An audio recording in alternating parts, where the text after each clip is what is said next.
नमस्कार और स्वागत है। मूवी की शुरुआत होती है क्लेयर पार्कर से, जो एक 18 साल की मौजमस्ती करने वाली लड़की है जो अमेरिका के एक छोटे से शहर में अपनी अकेली मां के साथ रहती है। वो एक स्थानीय डिपार्टमेंटल स्टोर में नाइट शिफ्ट करती है और आमतौर पर अपने बॉयफ्रेंड जिमी के साथ घर लौटती है। एक दिन जब वो उसका इंतजार कर रही थी, वहां जिमी के ट्रक में एक दूसरा लड़का था। बस व्यक्ति ने अपना परिचय ड्यूक डेसमंड के रूप में देता है और कहता है कि जिमी ने उसे लेने के लिए भेजा है।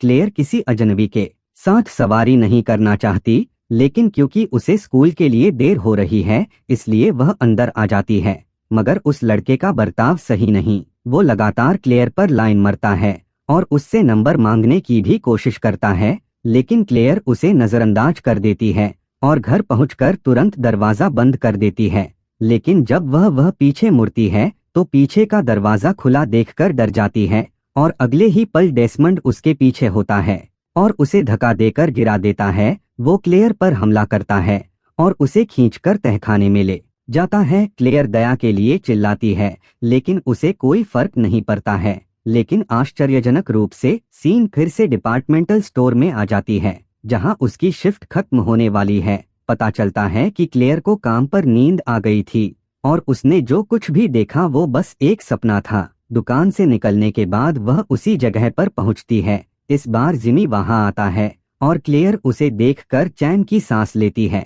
रास्ते में क्लेयर उसे सब समझाने अपने सपने के बारे में बताती है, लेकिन जिमी उसकी कहानी पर ज्यादा ध्यान नहीं देता है। कुछ देर बाद वह क्लेयर को उसके स्कूल छोड़ देता है और फिर शाम को दोनों एक सुनसान जगह पर जाकर टाइम पास करते हैं। लेकिन कहीं से क्लेयर के चेहरे पर खून की बूंद गिरती है, हालांकि ऊपर कुछ नहीं होता है। ऐसा लगता है कि क्लेयर अभी भी उस सपने की वजह से परेशान है। बाद में घर पर वो अपने तनाव को दूर करने के लिए नहाने जाती है। हालांकि जब भी क्लेयर अपनी आंखें बंद करती है तो उसे अपने बुरे सपने की झलक दिखाई देती है। वही रेंगने का एहसास, डेसमंड का उसे खींचकर तहखाने में ले जाना और क्रूरता से उसकी हत्या कर देना। क्लेयर अपने विचारों में खोई हुई है। तभी कोई बाथरूम का दरवाजा थोड़ा सा खोलता है। इससे वो चौंक जाती है और वह जल्दी से चेक करने के लिए जाती है। थोड़ी देर बाद वो तहखाने से आ रही आवाज सुनती है और धीरे धीरे उसकी ओर बढ़ती है। कमरे में पूरी तरह अंधेरा है, इसलिए क्लेयर लाइट बल्ब ऑन करती है। हैरानी की बात है, जब वह रोशनी ऑन करती है तो उसकी माँ उसके सामने खड़ी होती है। वो एकांत खड़ी थी, मानो उस पर किसी ने उस पर पोसेस कर लिया हो। पूछे जाने पर वो कहती है कि वह कुछ ढूंढ रही है। क्लेयर को कुछ समझ नहीं आता है, लेकिन फिर भी वो कुछ और नहीं पूछती है और ऊपर की ओर जाती है। अगले दिन क्लेयर जिमी और उसके दोस्तों के साथ समय बिताकर अपने बुरे सपने को भूलने की कोशिश करती है। शाम को जब जिमी उसे वापस घर ले जा रहा होता है, क्लेयर एक आदमी को एक खुले मैदान में कुछ गाड़ते हुए देखती है, लेकिन इस बार भी वो इसके बारे में ज्यादा नहीं सोचती हैं। अगले कुछ दिनों में क्लेयर को किसी बुरे सपने या अजीब घटना का अनुभव नहीं होता है, जिससे उसे विश्वास हो जाता है कि वो पूरी तरह से ठीक हो गई है। हालांकि एक शाम नहाते समय उसे फिर से चीजें दिखाई देने लगती हैं। सबसे पहले वो किसी को पर्दे के पीछे चलते हुए देखती है और मिरर में एक आदमी को देखती है। उसे डेसमंड को पुलिसकर्मियों से भागते हुए के सपने भी आते हैं। उस रात जब क्लेयर अपने काम पर थी, ग्राहकों की कमी के कारण वह बोर हो गई थी। उसने एक झपकी लेने का फैसला किया और एक बार फिर वो फिर से एक बुरा सपना देखती है, जहां थोड़ी देर दौड़ने के बाद डेसमंड जंगल के बीच में एक केबिन में पहुंचता है और एक पिस्तौल उठा लेता है। ऐसा लगता है कि वह पुलिस से अपना बचाव कर रहा है। हालांकि जब वह मुड़ता है तो वहां कैप्टन मिलर राइफल के साथ उसका इंतजार कर रहे थे। क्लेयर डर से जागती है। तभी कोई अचानक स्टोर में प्रवेश करता है और एक स्टॉल के पीछे दुबक जाता है। क्लेयर तुरंत 911 का बटन दबाती है और घुसपैठिए का सामना करने के लिए एक मेटल बार पकड़ लेता है। वो धीरे धीरे स्टॉल की ओर बढ़ती है, लेकिन अचानक डेसमंड उसके पीछे पीछे रेंगता हुआ आ गया। पलक झपकते ही वह उस पर हमला करता है और उसकी गला दबाकर मरने की कोशिश करता है, लेकिन आखिरी समय में अभी नहीं कहकर उसे जाने देता है। डेसमंड के जाने के बाद पुलिस उसी जासूस के साथ जिसे उसने सपने में देखा था घटनास्थल पर पहुंचती और क्लेयर से पुलिस स्टेशन में पूछताछ की जाती है। लेकिन हर बार जब वह समझाने की कोशिश करती है कि एक आदमी ने उसे मारने की कोशिश की है, तो कमरे में मौजूद अन्य पुलिसकर्मी हंसने लगते हैं। पुलिस उसे घटना की सीसीटीवी फुटेज दिखाती है। आश्चर्यजनक रूप से यह पता चला है कि क्लेयर केवल सपना देख रही थी और अपने आप से लड़ रही थी। कोई घुसपैठ नहीं हुई थी और स्टोर में खून की एक बूंद भी नहीं मिली थी।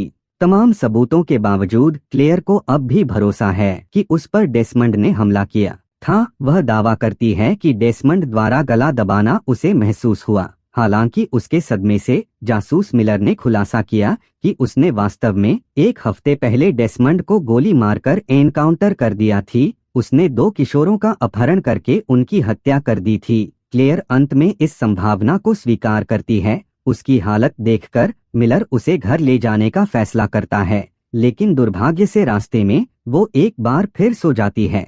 इस बार वो अपने बॉयफ्रेंड को देखती है। जिमी कार ठीक कर रहा है। पहली नजर में ये एक अच्छा सपना लगता है, लेकिन कुछ मिनटों के बाद डेसमंड आता है और जिमी पर कुल्हाड़ी से हमला करता है। अगले दृश्य में क्लेयर कार में जागती है, लेकिन जासूस मिलर या अन्य पुलिस उसके साथ नहीं होते हैं। वो उसी खुले मैदान में पहुंची जहां उसने एक आदमी को कुछ गाड़ते हुए देखा था। जैसे ही वह स्थिति को समझने की कोशिश करती है, डेसमंड एक लाश के साथ आती है और उसे ट्रंक में लोड करता है।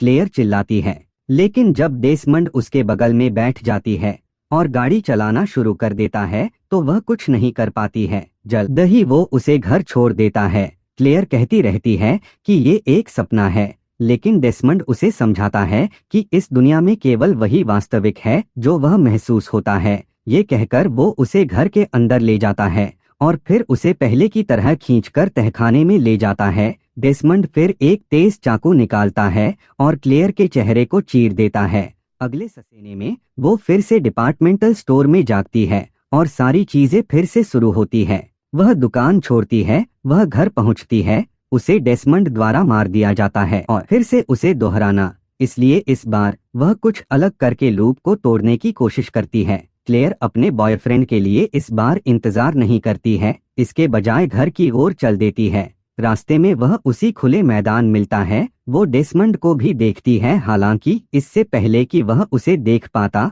वह एक पेड़ के पीछे छिप जाती है। बाद में जब क्लेयर क्लास में होती है तो वह फिर से सो जाती है और सपने में वो देखती है कि डेसमंड खून से लथपथ जिमी के पास आ रहा है और उसे अच्छे के लिए खत्म कर रहा है। थोड़ी देर में वो अपने सपने से जागती है और तुरंत बाहर निकल जाती है। बाद में दोनों स्थानीय चर्च जाते हैं। वो एक लाइब्रेरी जाती है और डेसमंड और उसके अतीत के बारे में जानने की कोशिश करती है। चौंकाने वाली बात यह है कि एक न्यूज में उल्लेख किया गया है कि क्लेयर और जिमी का 1 महीने पहले अपहरण कर लिया गया था। जिमी की बॉडी एक खेत के पास मिली थी, लेकिन क्लेयर अभी भी लापता है। हालांकि उसके गायब होने की परिस्थितियों के कारण सभी ने उसे मृत मान लिया है। अपने जवाब के लिए बेताब क्लेयर पुस्तकालय से बाहर भागती है और सीधे खुले मैदान में जाती है जहां उसने एक आदमी को कुछ दफन करते देखा था। वह सही जगह पर पहुंचती है और जमीन की खुदाई शुरू कर देती है।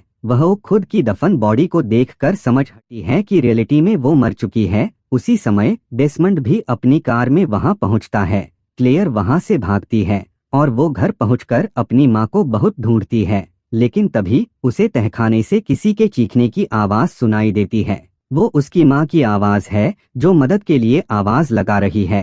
क्लेयर जानती है कि अगर वह तहखाने में जाती है तो वह कभी वापस नहीं आएगी, लेकिन अपनी माँ के लिए ये जोखिम उठाने के लिए तैयार हो जाती है। हैरानी की बात यह है कि जब वह अपनी माँ के पास पहुँचती है तो उसी माँ उसे पकड़ लेती है और कहती है, नहीं समझी, तुमने जो किया उसे फिर से जीना होगा। क्लेयर को समझ नहीं आ रहा है कि क्या हो रहा है। वो भागने की कोशिश करती है, लेकिन उसी समय डेसमंड भी आ जाता है। इसका मतलब है कि जिस पर वो सबसे ज्यादा भरोसा करती है, यानी उसकी माँ, ने भी उसे धोखा दिया है। लेकिन अजीब तरीके से वो महिला क्लेयर से कहती है कि वो उसे माँ बोलना बंद करे और उसे एक पुरुष के रूप में संबोधित करती रहती है, और वो अपनी बेटी की हत्या के लिए उसे कातिल कहती है। यानी अंत में ये पता चला है कि जिस क्लेयर को हम फिल्म की शुरुआत से देखते आ रहे हैं, वो वास्तव में डेसमंड है, वो नरक में है, अपने पापों की कीमत चुका रहा है। और जो डेसमंड है वो वास्तव में साटन है। उसने डेसमंड को क्लेयर की पहचान दी ताकि वो महसूस कर सके और अनुभव कर सके कि जब उसने क्लेयर मारा तो वह कितनी डरी हुई और असहाय थी।